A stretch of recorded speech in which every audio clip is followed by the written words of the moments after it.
दोस्तों, मैं डब्लू कुमार आप लोगों के लिए टेस्ट पेपर 11 लेकर के आए हैं, जिसमें पहला क्वेश्चन है एवोगाड्रो संख्या का मान कितना होता है। आंसर होगा 6.02 गुना 23 गुना 10⁻23। अगला प्रश्न है दूरी मापने की सबसे बड़ी संख्या कौन है। इसका आंसर होगा पारसेक। क्वेश्चन नंबर 3 है एक प्रकाश वर्ष है। इसका करेक्ट आंसर होगा 9.46 गुना 10⁻15 मीटर। अगला प्रश्न है 1 लीटर कितना गैलन के बराबर होता है। आंसर होगा 0.2642। अगला प्रश्न है दोस्तों एक फर्मी में कितना मीटर होता है। इसका करेक्ट आंसर है 10⁻−15 मीटर। अगला प्रश्न है दोस्तों लॉगरिथम के आविष्कारक कौन है। इसका करेक्ट आंसर होगा जॉन नेपियर। अगला प्रश्न है दोस्तों क्वांटम सिद्धांत के प्रतिपादक कौन है। इसका करेक्ट आंसर होगा मैक्स प्लांक। अगला प्रश्न है वायुमंडल की आर्द्रता को मापने वाला यंत्र क्या कहलाता है। इसका करेक्ट आंसर होगा हाइग्रोमीटर। अगला प्रश्न है दोस्तों एक एंगस्ट्रॉम मात्रा बराबर होता है। इसका करेक्ट आंसर है 10⁻−10 मीटर। अगला प्रश्न है दोस्तों पृथ्वी के उपग्रह का कक्षीय वेग निर्भर करता है। इसका करेक्ट आंसर होगा कक्षा त्रिज्या पर। अगला प्रश्न है घड़ी की चाबी में संचित ऊर्जा होता है। इसका करेक्ट आंसर होगा स्थितिज ऊर्जा। अगला प्रश्न है दोस्तों यदि किसी पिंड के सापेक्ष 15% बढ़ा दिया जाए तो गतिज ऊर्जा का मान कितना होगा। इसका करेक्ट आंसर होगा 125% बढ़ जाएगा। अगला प्रश्न है अनुदैर्ध्य तरंग उत्पन्न हो सकता है। इसका करेक्ट आंसर है सभी माध्यम में। अगला प्रश्न है दोस्तों किस माध्यम में अनुप्रस्थ तरंग उत्पन्न नहीं हो सकता है। इसका करेक्ट आंसर होगा।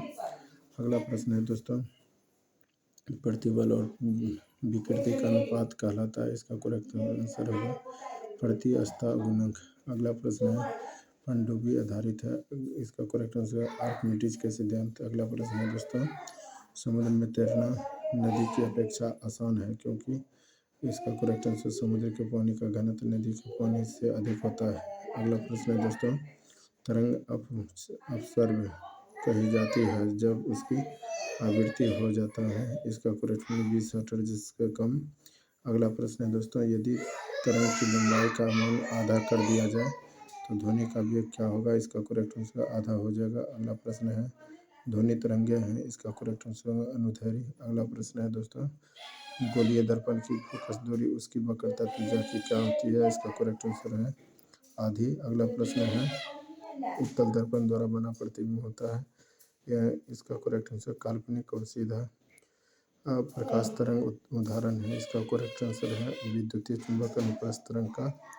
अगला प्रश्न है दोस्तों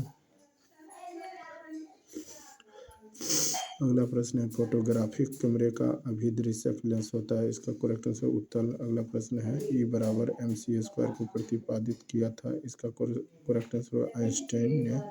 अगला प्रश्न है थोरियम का नाभिक को बदलना जा सकता है। इसका करेक्ट आंसर प्लेटोनियम में। अगला प्रश्न है फ्यूज के पदार्थ का होना चाहिए। इसका करेक्ट आंसर होगा निम्न गलनांक का।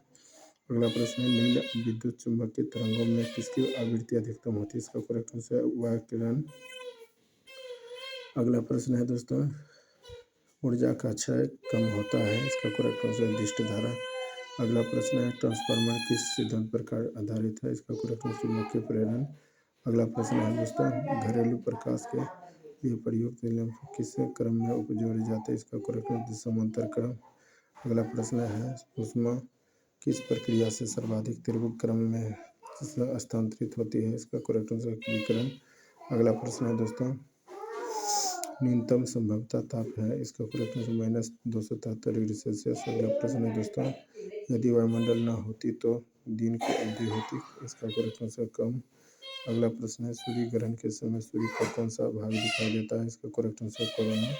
अगला प्रश्न है सूर्य के प्रकाश का आंतरिक परावर्तन हो सकता है यदि प्रकाश कांच से वायु में जाए। तो दोस्तों ये 36 जो क्वेश्चन आपसे बताया गया है ये 36 क्वेश्चन बहुत ही इम्पोर्टेंट है। इसे ज़्यादा से ज़्यादा शेयर करें। सिर्फ एक शेयर कर दीजिए।